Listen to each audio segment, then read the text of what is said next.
An argument that religious apologists too often use is that if evolution is true, then we're nothing but animals and life is meaningless, and if people think that, then we will descend into chaos and/or fascism. Wendy Wright, for example, argued that if we teach children evolution, then we will start organizing our society based on social Darwinist principles, and then those who cannot contribute to society will be euthanized or some such thing. Richard Dawkins pointed out the irony that in Wendy Wright's country, the United States, religious people are most often conservative, and it is conservatives who argue most forcefully for social Darwinist policies. It is conservatives in the US who say, if you don't work, you don't eat. Cut welfare to the mooching bums who don't contribute anything to society, etc. That's social Darwinism, and ironically that is the attitude of many members of the religious right. However, there's no shortage of left-wingers who are atheists and Darwinists who nevertheless believe that we should have government programs to help people who can't help themselves and should value people as human beings regardless of their ability to contribute. People who don't want evolution taught in schools think that if kids are told they descended from animals, then they will behave like animals, and school shootings will go up, as well as teenage pregnancies and STD rates, etc., etc. This, of course, is demonstrably false. Violence and teen pregnancy rates in the US have been steadily declining despite the fact that creationism has been continually pushed to the margins. Sometimes Christians will say that if there's no God, then there's no purpose to life, and they'll say this as if it's an argument for God's existence.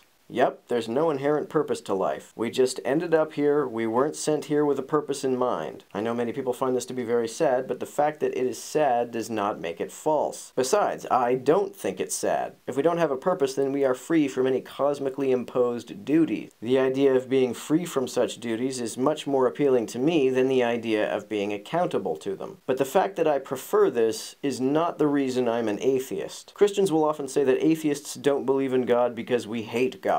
They assume that since they believe in God because they like the idea of God rather than because of the evidence, that atheists must therefore not believe in God because they hate God rather than because of the evidence. The root of this thinking is the argumentum ad consequentiam. This is the fallacy that leads the religious to believe that God must exist because it would be bad if he didn't. Another example I often hear is that if there's no afterlife, then someone who commits mass murder then kills himself essentially escapes punishment. And yeah, that sucks.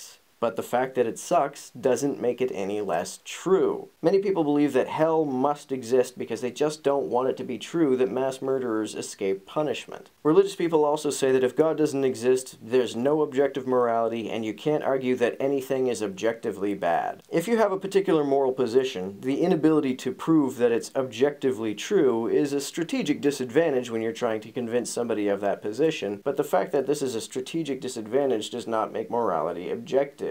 People who make this argument want to be able to tell everyone that their morality is absolutely incontrovertibly right, and that their opponents are absolutely incontrovertibly evil. I think people who think like this are intellectually lazy and just don't like to ask themselves uncomfortable questions about their own beliefs and moral intuitions. It is a fear of thinking. They want black and white morality so they don't have to do the work of carefully comparing shades of gray.